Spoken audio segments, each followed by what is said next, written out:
Hey everybody, Rachel again. Sick of my voice. I've got Mark here. This is a little bit different. Again, it's something else that I'm another side to being locked down that I want us all to be able to talk about and think about, and maybe whilst we're all locked down, it's like it's not just the physical side of health; it's the mental side of health as well. So I'm speaking with various people regarding what with their expertise, and we've got Mark. I've got Mark Lee here. Hi, Mark. How you doing? You okay? You okay? Mark Lee is one of my students. Believe it or not, Mark is a very experienced martial artist, and he only took up the Thai boxing. Was it last year? It was last year. Yes, it was. Yeah. It was. I can't believe it's. I mean, it's gone so quick, but we've had obviously a period of time now that I haven't been able to train with you guys, but Yeah.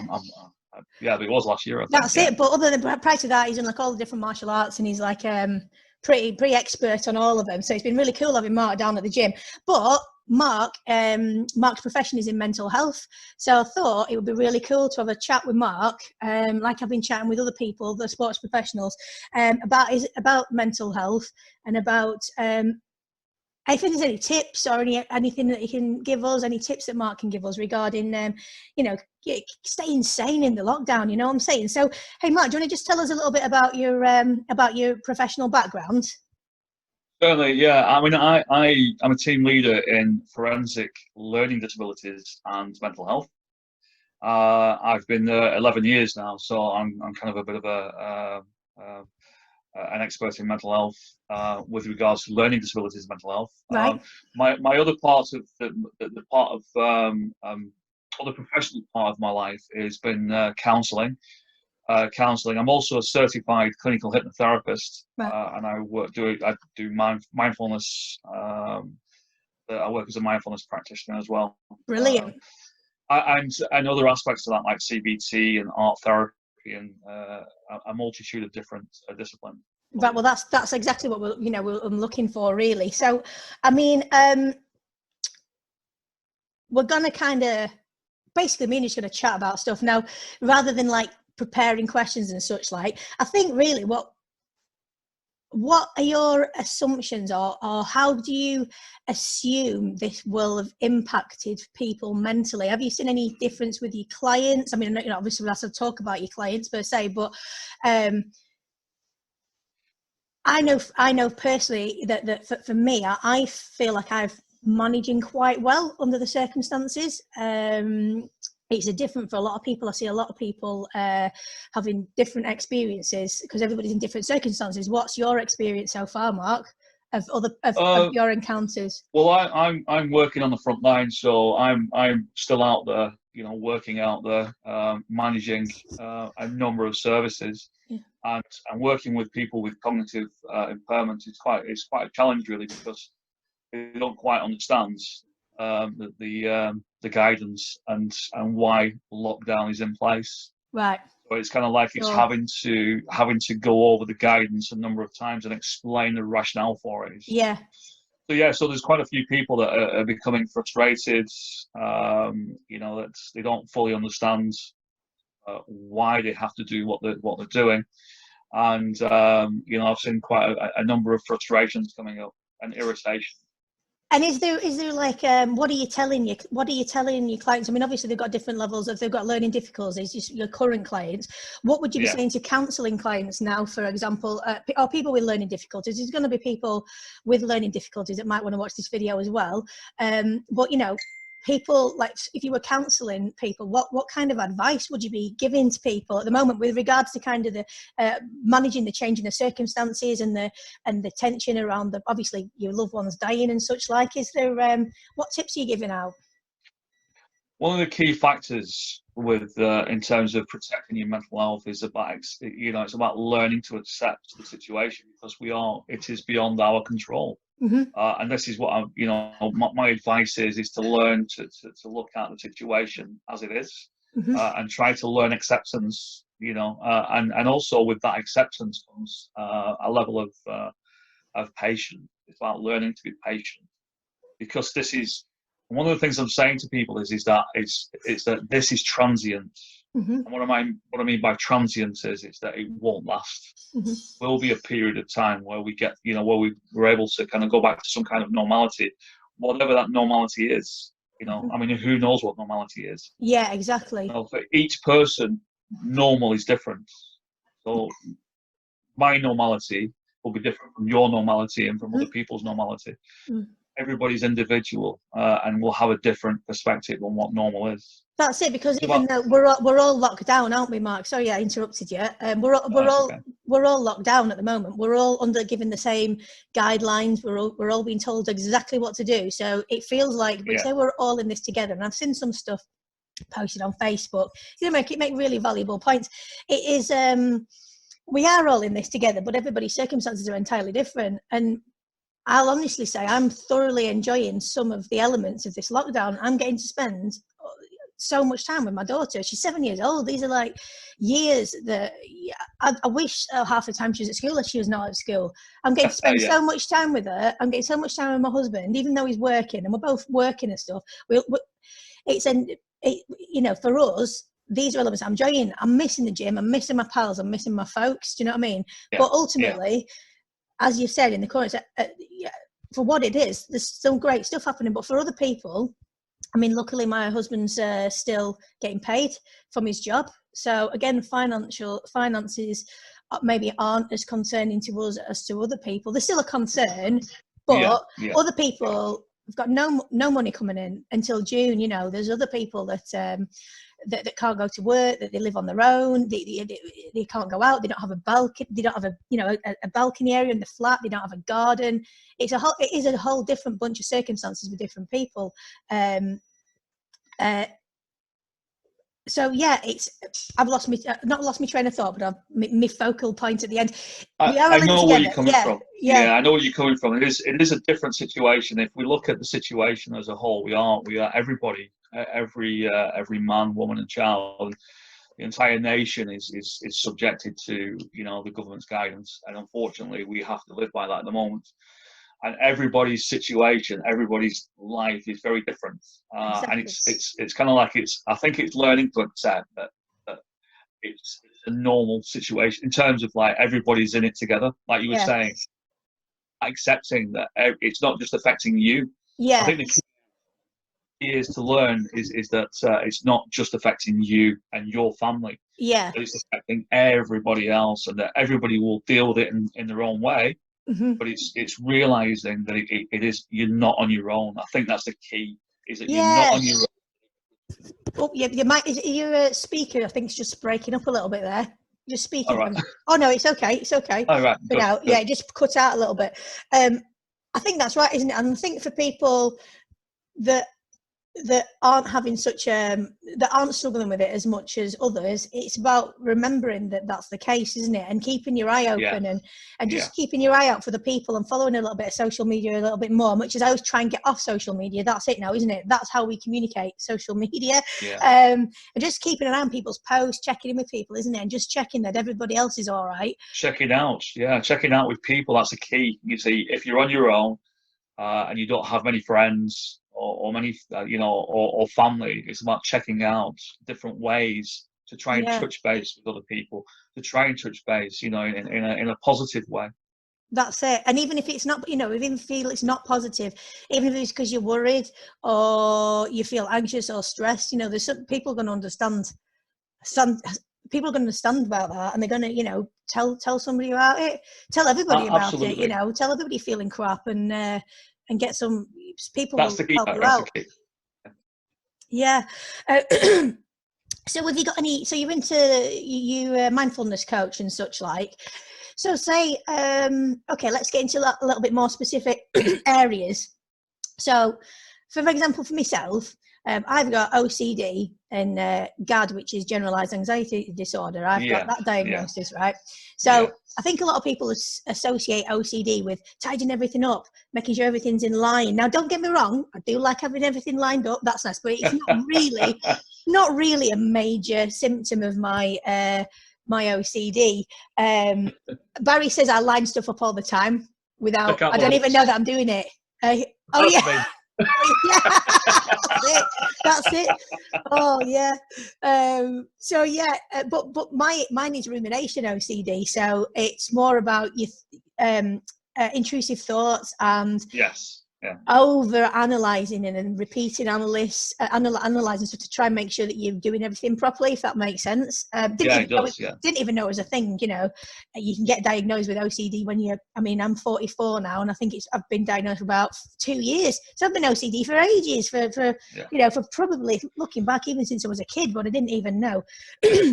And then with the generalised anxiety disorder, for people, that's just basically where you just feel anxious, like really scared. Yeah, you feel really scared about bad things happening for no real reason, if that makes sense. I mean, it could be there's a reason, but it's just like a constant threat that you don't seem to be able to control, about stuff that could have been triggered off by any little old thing, you know. Well, I've got some tips for OCD because as we spoke, I did mention to you that I battled with OCD for about 25 years. Yeah.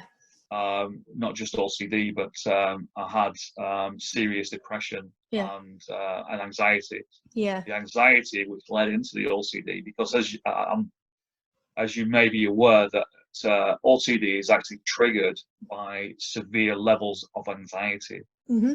And when you try to minimize the anxiety, or when you minimize the anxiety, not try to, but when you minimize the anxiety in your life, your OCD will then start to minimize. Yeah, because did you say your OCD will what? Sorry, it'll minimize. It will minimize. Yeah. When you look at anxiety, because it's anxiety that causes OCD. Because the OCD is where you're trying to get some control over something that you don't really see a way of controlling. So it's like you feel like you're using a control mechanism, but it's really just an OCD cycle. It is, a vicious cycle. It's a vicious cycle. The thing with that, it's all fueled by anxiety. Yeah, definitely. Very, very deeply ingrained anxiety. And if you were able to work with the anxiety, you then start to minimize the OCD. You then start to bring it under control. That's it. I mean, so again, looking at specifics, so looking at the anxiety, because that's where, you know, people can have panic attacks. You can like hyperventilate. I started having panic attacks in my car, horrendous. Never had one in my life. It was kind of weird. But it's something that I've had to now come to terms with. It might happen sometimes. So is there any kind of techniques that people can use that are experiencing extreme anxiety, that feel like they're going to have a panic attack, maybe some kind of breathing, some kind of focus? Is there any kind of actual therapeutic tips that you can offer people to find a calmer mindset to prevent their anxiety from, to help prevent their anxiety from getting far too intense at that given moment? Absolutely, there are hundreds. In fact, there are thousands of tips that you can kind of work with. Yeah. One of the things that I do is what you call 7-11 breathing. Mm-hmm.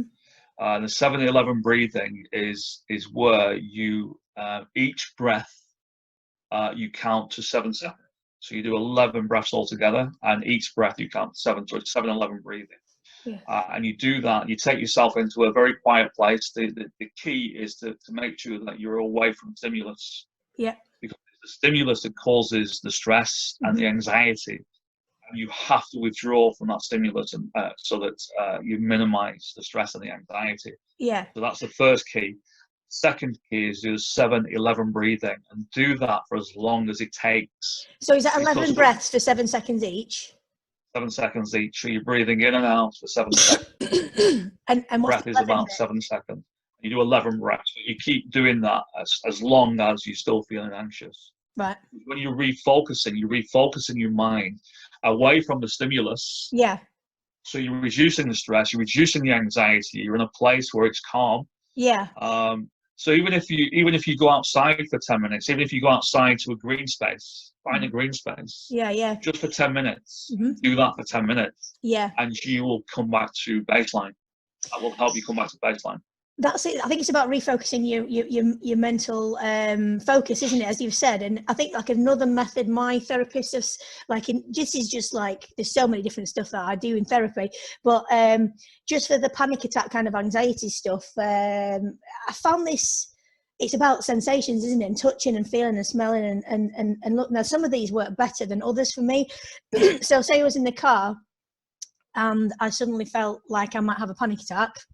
For no reason. I'll just be driving along, having a normal old time. And then all of a sudden, this thing, like this vision will fire into my head out of nowhere about, I don't know, a bin lorry or something, smashing into the side of my car and killing my daughter. I mean, there'll be no trigger. There won't even be a bin lorry. I don't even know where it came from. I could be happy as Larry 2 seconds before. And then all of a sudden, bam, a thought will pop in. Again, that's the kind of OCD. And that thought will then could ultimately trigger a panic attack, which is then like a physical reaction to the thought. And it's almost, you feel almost out of control within that panic attack, because it affects your breathing and your eyes and your vision and everything. So something that I tried was, she said, to, like, in fact, I don't know if it was this, it might have been my previous therapist, touching, like checking out with different senses. So so if I've got my hands on the steering wheel, for example, second that I feel that I might have a panic attack, I think, okay, I can feel the steering wheel in my hands. What does it feel like? Is it warm? Is it cold? Is it rough? Is it smooth? And just start assessing the kind of, or my hand on my leg, what my trousers feel like. Are they rough? So, and then you can do that with vision as well. You can look out the window and go, there is a car. I see some flags in the window, and just acknowledging all the different things that you see. Again, sounds is the same thing. I found that can be a little bit helpful to me. The visual one isn't for me. That'll trigger me. That could potentially trigger me off another thought with my eye. When I look and go, there's a thing. But the touch and the sounds is a little bit. This may sound crazy, right? This may sound crazy, but please go with me. Yeah. Because, like I said, I've been counselling a long time. Yeah, sure. And I am certified in clinical hypnotherapy and various other things. Now, this may sound crazy, but please go with me. One of the key factors is when you have a panic attack, bring it on. Tell yourself to bring it on. Tell yourself it's the reverse effect, what we call the reverse effect. In clinical hypnotherapy, we call it the reverse effect, which means that you tell yourself to do something that you feel you're going to do. Yeah. And the more you tell yourself, the more you're not going to do it. So it has a reverse effect. Would you suggest, would I stop the car before doing that? Absolutely. Right. Absolutely. Yeah, stop the car. Yeah. So what you would do. The motorway going, bring it on, panic attack, hold on. What you would do, Rach, is you would stop the car in a safe place. Yeah. Okay. And just tell yourself to bring on the panic attack. Challenge it. Yeah. Bring it on. Because the more you tell yourself to do it, it has a reverse effect. That's it. So you end up not doing it. You end up kind of fighting the actual worrying about it is the worry. Yeah, absolutely. The attack. Yeah. That's it. You just bring it on. And another key factor as well. Sorry to stop you, but another key factor. That's what we're in. Another key factor is what you call the NIC technique. NIC, NIC technique. What you do is you notice what's happening. Yeah. You begin to notice what's happening. So you're paying attention. You're paying attention to what's happening. Yeah. And this is about mindfulness again. Yeah. And other factors. Notice what's happening. Interrupt it. So what you were doing before about feeling things and touching things, sensations, these different sensations, you're interrupting that pattern. Then you change the outcome. What you do is change the outcome. You challenge it. Yeah, that's brilliant. These are the sort of tips and stuff that I was really hoping we could get to, because there'll be so many people that'll find this interesting that maybe haven't been to therapy. And I recommend therapy all day long. I tell people I got therapy, and they're like, I don't know, it's maybe a little bit. And in America, everybody has therapy. It's proper cool to have therapy. Everybody has therapy.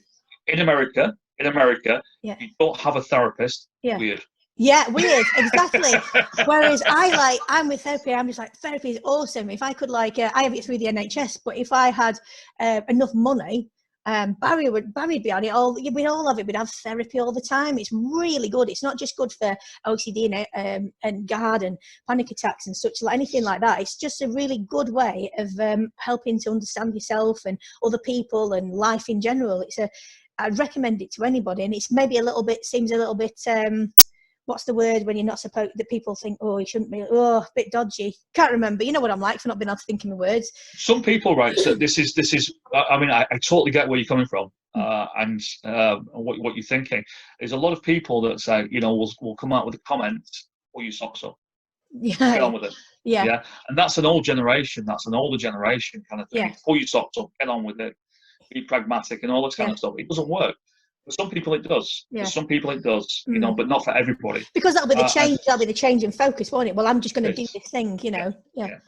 Some people it works, being pragmatic and kind of refocusing, and that works. But for some people, they need to talk it through with somebody. Yeah. You know, and therapy is wonderful. Therapy was created back in the early 1800s, right? Therapy was created so that people could share that, you know, in terms of the dilemmas. It wasn't just for what they used to call madmen, okay? Yeah. It wasn't just for that. It wasn't just for what they used to call the lunatics or the lunatic asylums, and they had therapy in there, but they had some pretty grotesque therapy in there. But what it was actually created for is to actually share with another human being your experience, so you're sharing your experience with another human being. So if you feel out of balance, okay, so mentally unwell or out of balance, when you share that with another human being, you start to feel valued and listened to, and things start to change. And also, it can reassure you as well, because often you feel like the rumination OCD, for example, again, is really odd, because some of the thoughts that fire into your head, there's no control over those thoughts. You don't have the choice as to have a thought. Some of them are weird, and some of them are bad. Do you know what I mean? And you're like, oh my God, where the hell did that come from? And you can live with that for a long, long time, not realizing, just thinking, I'm insane, there's something wrong with me. Do you know what I mean? This is bad, you know, I'm a bad person or whatever. But then when you talk about it, you realize it's just an illness. It's not, there's nothing you can do about it. You're not, you know, it's not that you're, there's nothing wrong with your moral values or anything like that. It's just a thing that transpires through, like, you know, mental health. And again, sharing can help. I'll tell you something else I'd like to talk about. And I mean, in some ways, I have very poor eating habits, and it's probably better than some, but things I consume personally, I consume, whether that's, I'll consume the correct amount of water, you know, in a day. I'll make sure we have vegetables and protein and carbohydrates and such like with meals. But I do like my cakes. I like my chocolates. I like a beer, you know.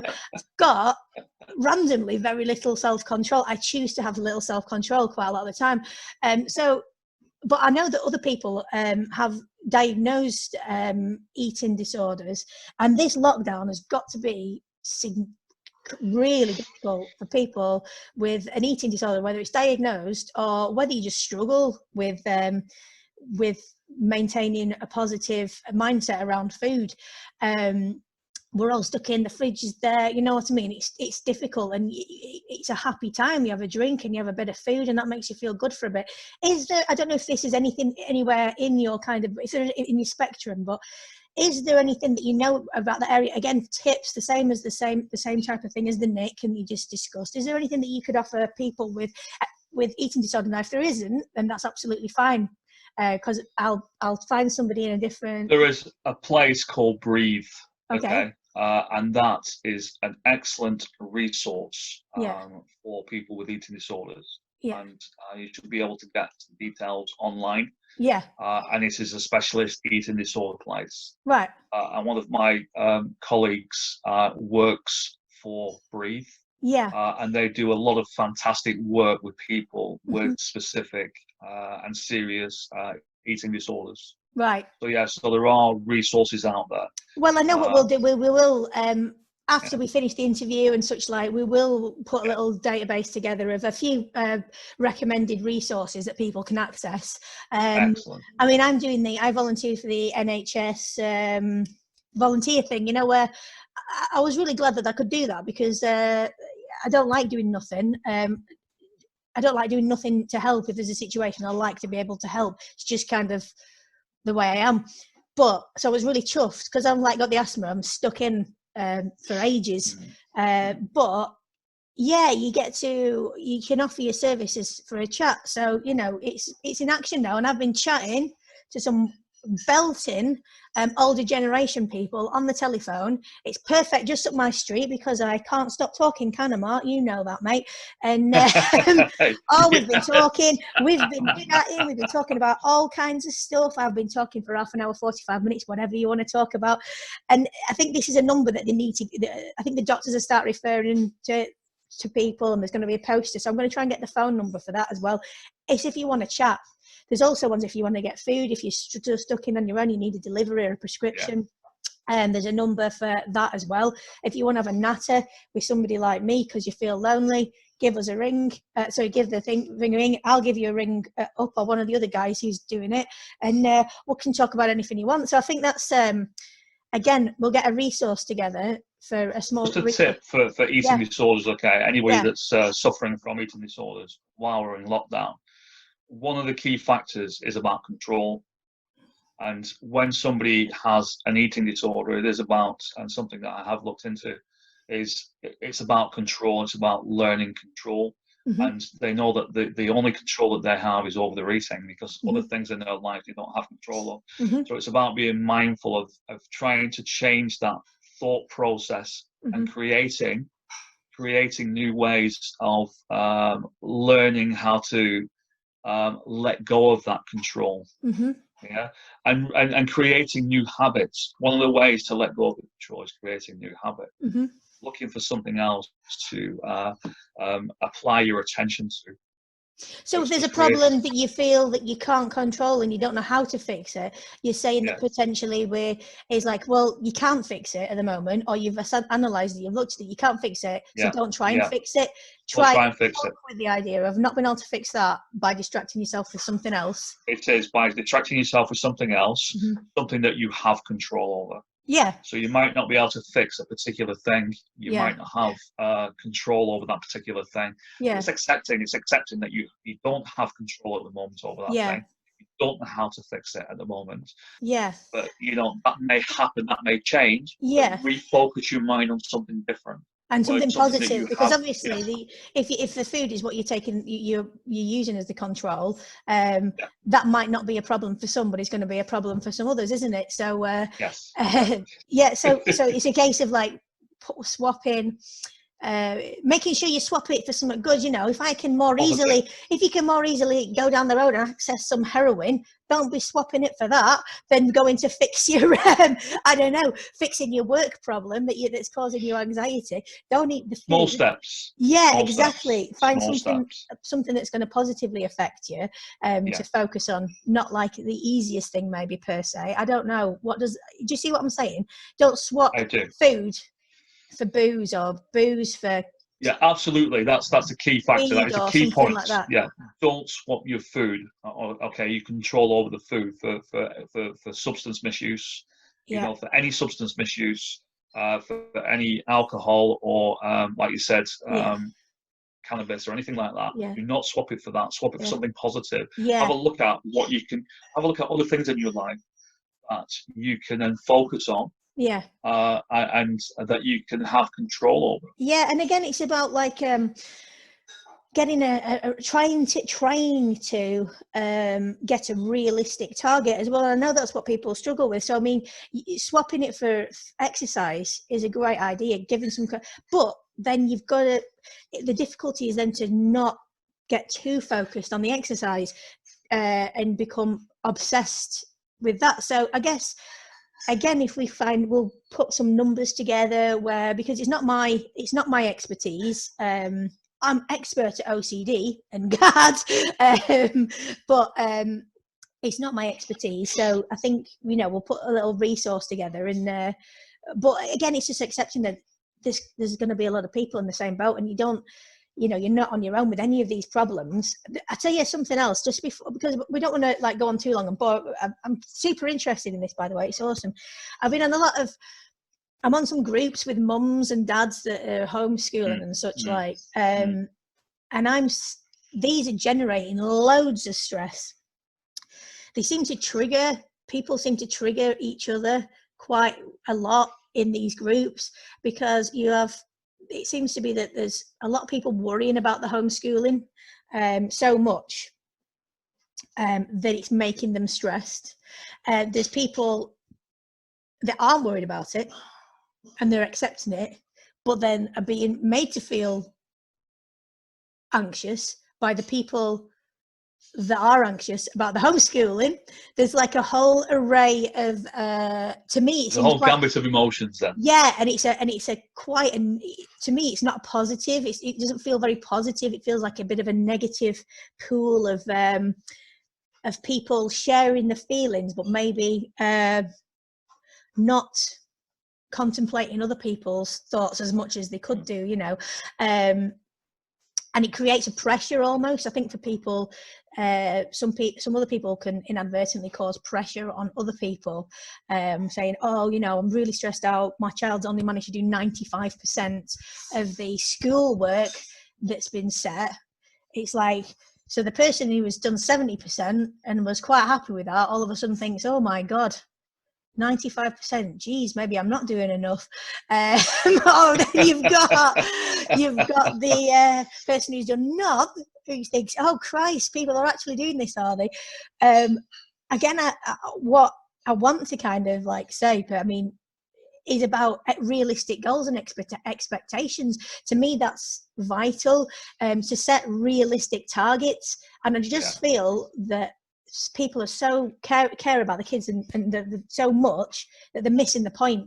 You know, they're missing. What they're doing is that they're creating unrealistic expectation. Yeah. And when you create an unrealistic expectation, you create suffering, because you're going to have disappointment. Yeah, that's it. You want to be creating nothing's positive. Perfect. That's it. You need to change things from that unrealistic expectation into something more positive and growing, rather than kind of this expectation where I must get 100% or I must get 95% or whatever. It's an unrealistic expectation. Yeah. And you're going to create anxiety. And that anxiety is going to create stress, which is going to trigger this whole gambit of emotion between all the people that are on the this particular side. Yeah, and then ultimately for yourself, those negative emotions are going to, those negative thoughts and emotions are then going to just roll on to your further. You're not going to achieve tomorrow's task or the day after task, because you've got more increased pressure. I mean, like I say, I don't think for a minute the teachers are bothered at all about the sending home work, and they're going, if you do it, do it. They're not bothered. They're not bothered. No. If you can do it, do it. If you don't, don't. And I think a lot of it's been they're putting it on themselves, the parents. And you know, you've got to say, give yourself a goal that you can achieve. Just say, I might, if I get chance, do some work with my child today. Smart thinking. And then smart if thinking. you do, you go, yes, I did it. Positive thought. Next day is going to be positive. And if you don't, you just go, I didn't get around to it, because you're only gonna might try and do it. And you're setting yourself an achievable goal. Dead easy, isn't it? I might just get around to it today, or I might not. If it doesn't matter, there's no point in setting yourself, I'm going to teach my child the whole year 2 or whatever syllabus in this time because it's vitally important. You know, Can I give you a story? Yeah. Can I give you a story just to sum that up, right? Yeah, yeah. Now you have an amateur mountaineer. Yeah. Right. Okay. This is one of my many stories that I tell. Yeah. Amateur mountaineer, right? And he's at Everest. Okay, he's at base camp. All right. And you have a professional mountaineer, and he's also at base camp. Yeah. Right.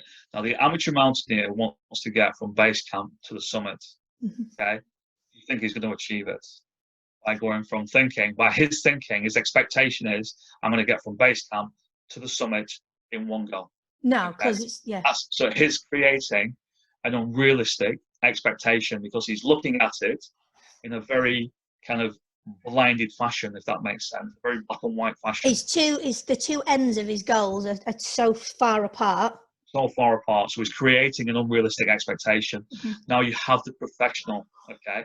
So he stood at the base camp of Everest, and what he does, he plans the routes, A, B, C, D, E, summit.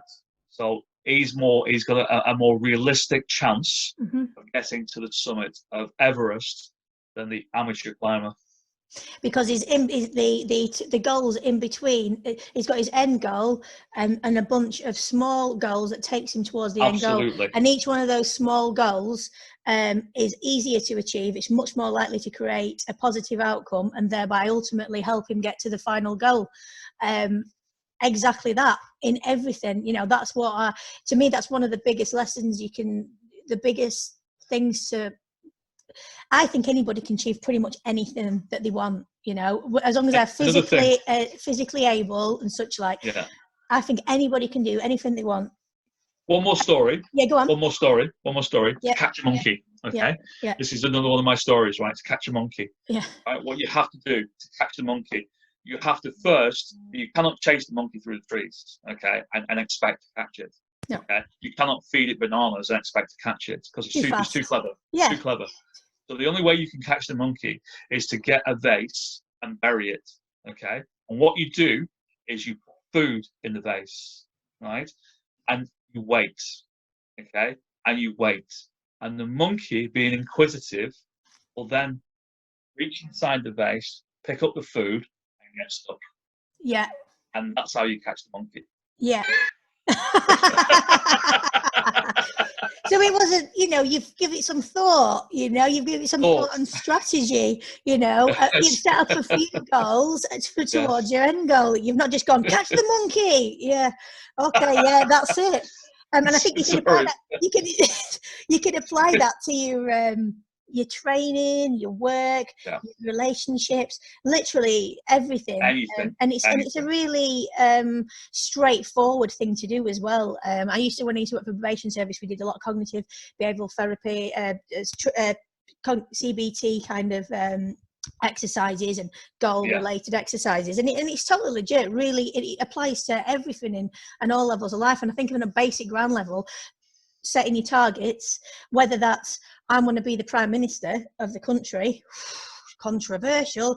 If you want to be the Prime Minister, there's no reason why you can't, unless there is a reason why you can't. I don't know, that maybe you're not from you're not English or whatever. I don't know whether there's got to be some credentials, whatever. But ultimately, there's going to be a way of going about doing that. It's just going to be. I want to go to Mars, but there's got to be a way of doing that. So there will. It might be like you might think I'd like to go to Mars. If it's feasible within my lifetime, do you know what I'm saying? Within my lifetime, it changes. It ain't feasible. It's an unrealistic expectation. So it'd be like that'd be nice. That's a nice dream that I can have. So yeah, don't lose any sleep over that one, Mark, because you'll get yourself all stressed out. I'll have myself in knots. But yeah, like that's what I'd say is like again with the training, and I say the same at the gym when people come and you ask them to do like 10 press ups, and then they're doing these little things. And it's like, put your knees down on the floor, or put your knees down, bring your hands in. Just do 2, just do 1, just try and do 1 press up. No, I want to do it. So why would you? Or similarly again, I can't do this roundhouse kick. It's like, just remind me how many lessons you had. Oh, you've had 1 lesson.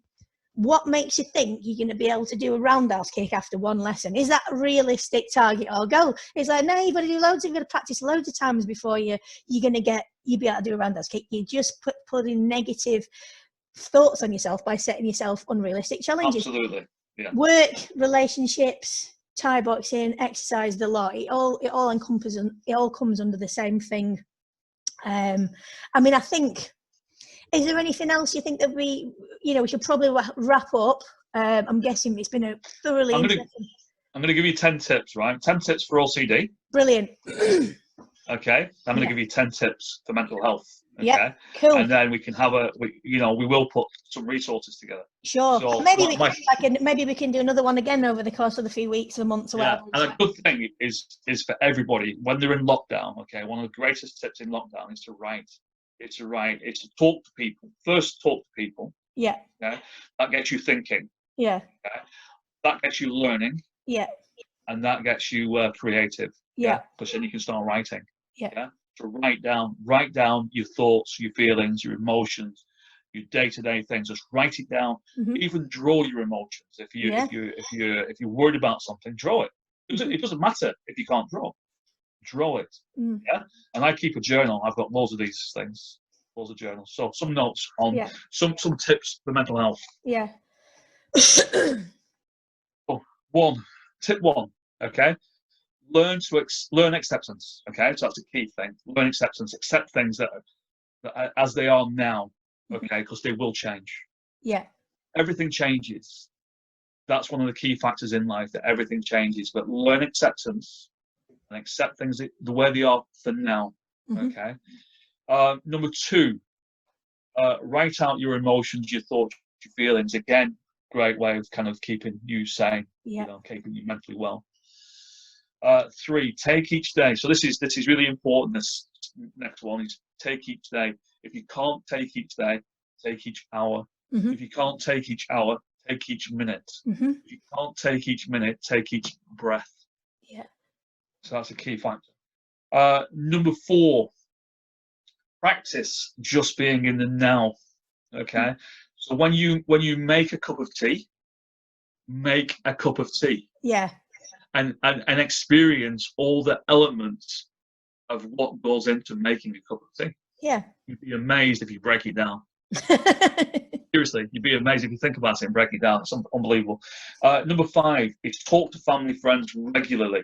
Okay, as much as possible. Even if you don't have anybody, seek somebody out. Just talk. Number 6, know that not everything is within your control. It isn't.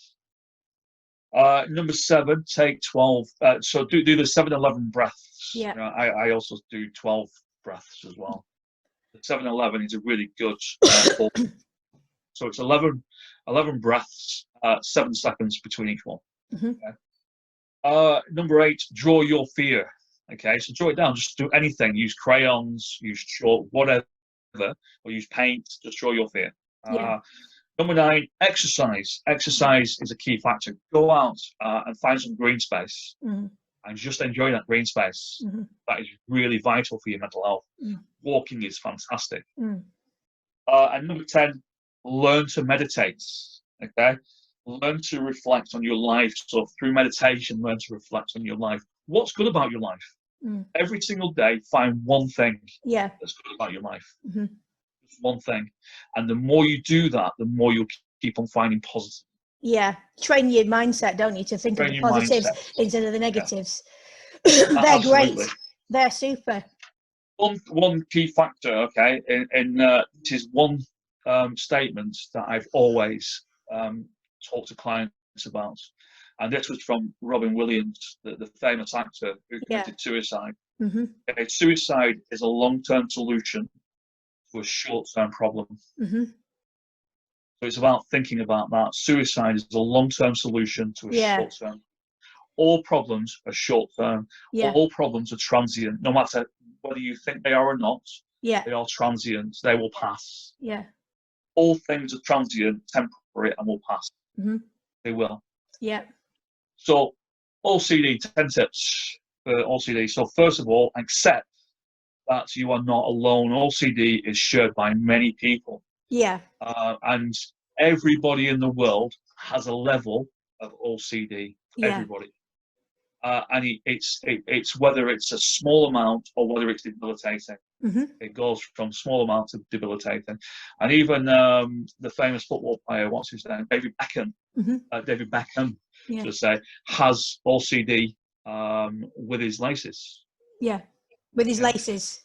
With his laces. He has a real thing about his laces. He has a real thing about his laces. I can imagine a lot of sports people would fit into that category, an OCD category, to be honest. Number 2, start being honest about your OCD. Talk about it. Write about it. I spent 25 years battling OCD, and I found a way to overcome OCD. It was a great struggle. Number 3, learn everything you can about OCD. Knowledge is power. Definitely. So look, journals, websites, books, online links, as much as you can, learn about it. Because if you learn about it, you can defeat it. Number 4, educate people around you so that they don't collude with you. I have to do that with Barry. That is the key thing. It is. Barry, I'll say, Barry, I can't decide what to do. will you just decide for me because I'm going to lose my marbles? And they'll be like, well, no, I think maybe you should, we should work out, you know, what you usually want to do, or maybe just leave it for a bit. So yeah, you're quite right. Yeah. People don't realize. Educate. That's it. Otherwise people will collude with you. Yeah. And it exacerbates it. And they have no idea that that's what's happening. No. Number 5, OCD can become worse with stress. Identify and minimize stress in your life. Yeah. Yeah. Because that minimizes the anxiety in your life. Number 6, practice progressive body relaxation. So starting from your head, working all the way down to your toes. Yeah. And this is a mindful exercise. It's also a hypnotherapy exercise, but it's also a mindful exercise where you start from the top, you work all the way down. Progressive body relaxation. Number 7, practice the calming breath technique, which is a 7-11 again. Yeah. Number 8, again, practice meditation, mindfulness. That's great for OCD. Yeah. Number 9, practice exposure. Exposure in the sense that you expose yourself to all those things that you think are going to happen. Yeah. Be mindful of those things and expose yourself to those things. And even situations where you find difficult, expose yourself to it. Because the more you expose yourself to it, the more you come to terms with it. Yeah, and there's less creation of what if and this is going to happen. Yeah, it's more. It becomes real rather than just fantasy. And the last one, number 10, is practice self-love. Practice what? Sorry. Self-love. Oh yeah. Because learn to love yourself. You know, because when you you have all these things going on in your life, what we miss is that practice of self-love. Yeah. If you don't learn to love yourself or respect yourself or be happy with yourself, you cannot then offer that to anybody else. You can't. And I guess it's again that's also about setting realistic goals, isn't it? Really, and realistic targets. I know I struggle with that as well, but you know, it's all part and parcel and loop. But I know I'm not the only one, and I know that absolutely. And you know, it's just a process. It's just another process that you have to do in your day, or your week, or sometimes not if you're lucky. But Mark, I think that's ace, mate. I think we did. One last thing. It's a poem. Okay. I wrote this morning. Okay. A poem, and it's the last thing. Okay, so I dreamt that I was a butterfly flying in the sky. When I woke, I asked myself, was I a man dreaming I was a butterfly, or a butterfly dreaming I was a man? And that's it. Head explosion.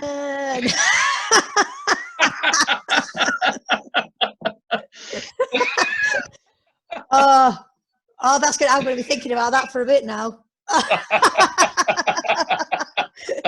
Oh, listen, nice one, Mark. That was ace. It's really nice to talk to you. Really nice to see you. Fantastic catching up. And hopefully, you know, like I said, you know, I'm not in any way ashamed of my anxiety issues and my OCD. I'm not in any way ashamed of it. And you shouldn't be. People shouldn't be. If you've got, please don't be. Please exactly, don't be. Don't ever be ashamed. And I don't mind talking about it, and I'll tell people because it's relevant to how I behave and how I might react sometimes. So it is relevant. And also, in doing so, I hope that in us talking about it and just talking about it openly about various stuff and mental health issues, I just hope that other people don't feel worried about talking about it either. It's like, not bothered. There's lots of different types. Talk about it. You know. I can't stipulate enough to everybody. Yeah. Okay. I can't stipulate. Talk about it. Talk about it. Because it educates. It educates the world. It educates people that it's okay not to be okay. That's it. And I mean, we've definitely talked about that today. I think we made a good start. And I think maybe it'd be quite cool. See what kind of feedback we get on this, Mark, and maybe if anybody has any questions, they could potentially send me some questions, put it on the post, and maybe we can do like another one, perhaps in a month or so's time, and look at some different elements and areas. See what happens. What do you think, Mark? Absolutely awesome. Groovy. Yeah. Well, in that case, we'll wrap up for today. It was a long one, but also hopefully interesting and something to do, something to people that maybe you know, make you feel a little bit more comfortable about talking about some of your problems maybe. But anyway, really hope everybody's feeling good. Thanks a million, Mark.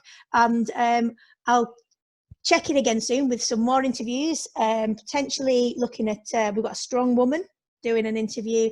We've got a child psychologist. I thought that would be interesting to talk about the kids whilst they're in lockdown and such like, as well as some really cool Thai boxing interviews as well. So yeah, keep checking in, guys. Thanks so much for watching, and thanks again, Mark. Catch you later, buddy. Bye. Thank you. Bye.